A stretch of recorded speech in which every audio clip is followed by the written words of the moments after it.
Hi, it's Michelle and Laura.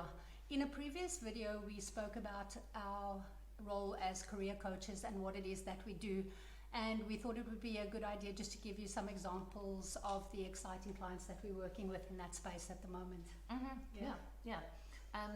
So I thought I'd talk about a client who's come to me over two separate periods, actually.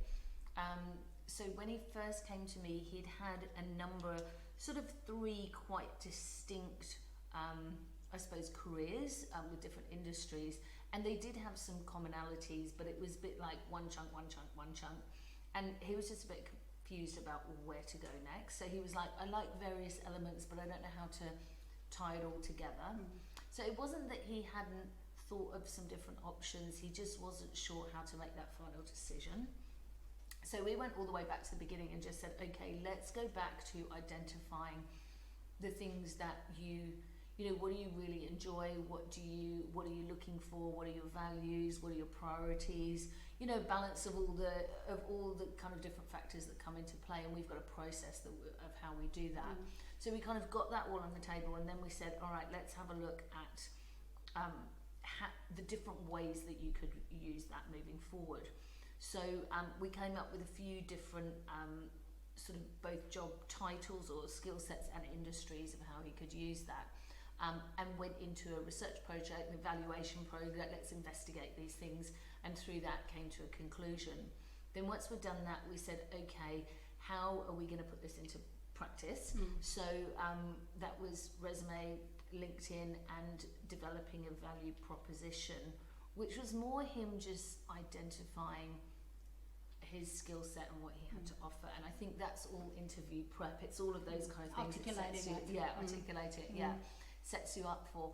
So, and then we also had a look at how we communicate that to a network. We said, instead of going out to people who don't know you, let's go out to a network. And people feel really weird about doing that. But how do you do that in a suitable way that is not, that is letting your network know, but without, you know, it coming across in the wrong way.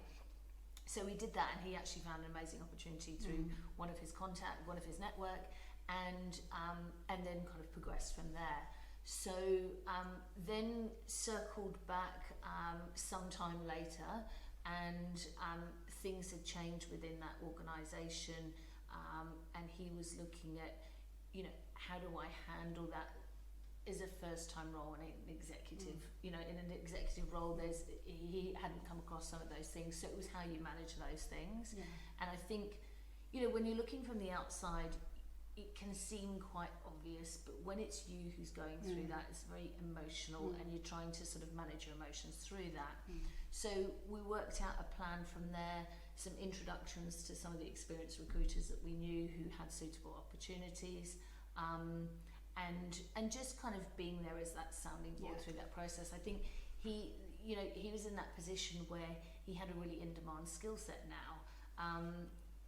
But, you know, do you go and do the same thing again for a bit more money?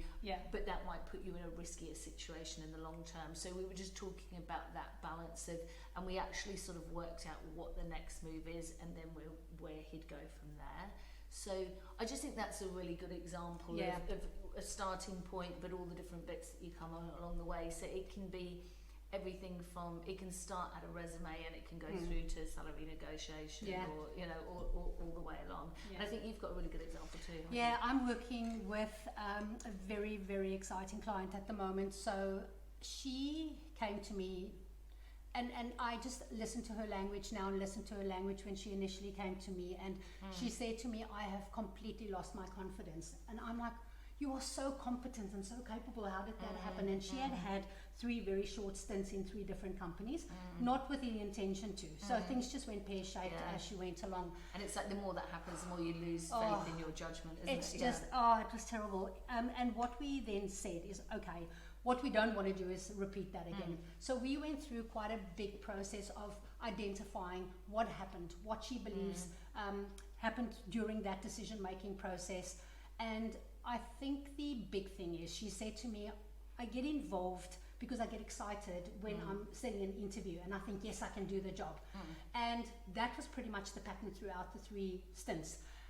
So she never had an opportunity to ask questions and So to that really recruitment get to the process guts. is really quick. Yes. Yeah. So and now, so then this happened. So she went on this interview to this company, very exciting company, very progressive, loves the idea of it.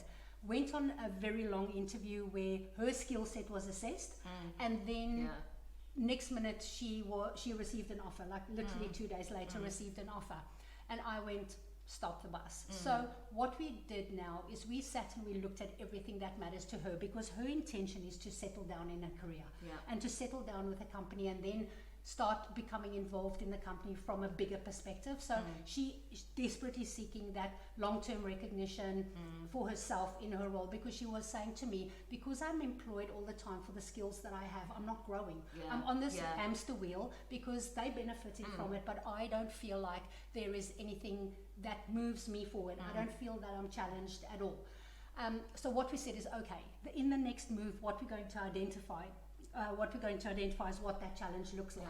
So we said, what is important? The value alignment.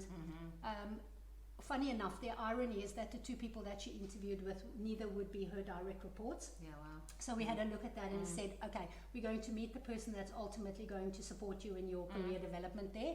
Then also managing 3 people, but you haven't met the people, you don't know who they are, what their backgrounds are.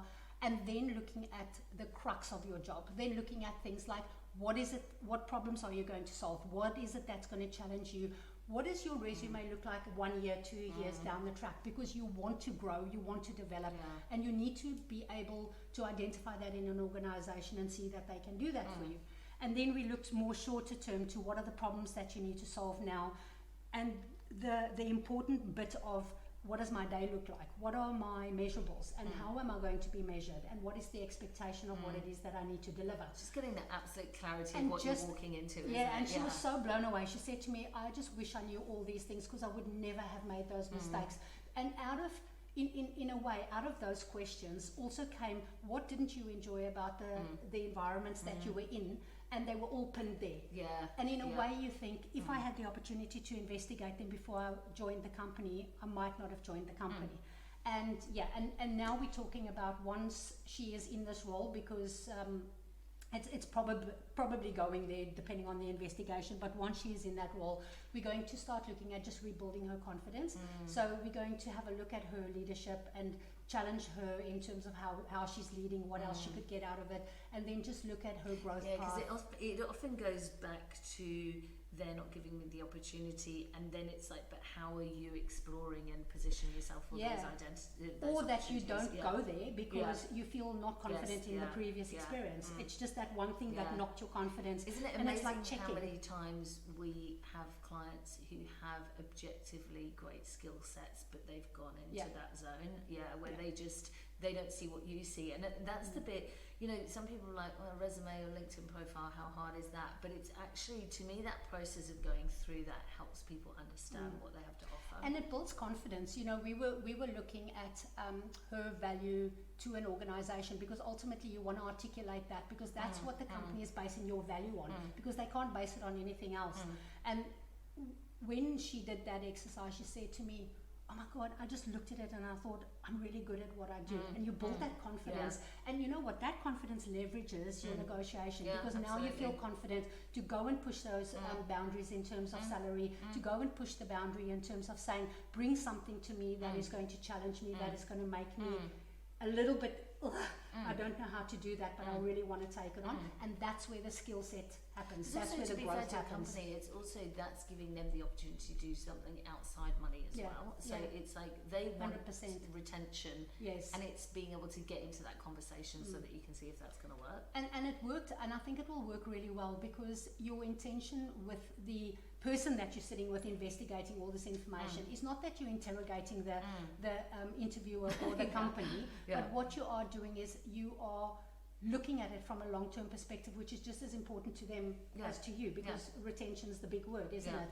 So I think from that perspective, I'm really enjoying that journey with her, because I can just see her blossoming now. It's now she's now ready to go, because she now has that toolbox, and we're off. So yes, I think they're both classic examples. great isn't it? examples. Yeah.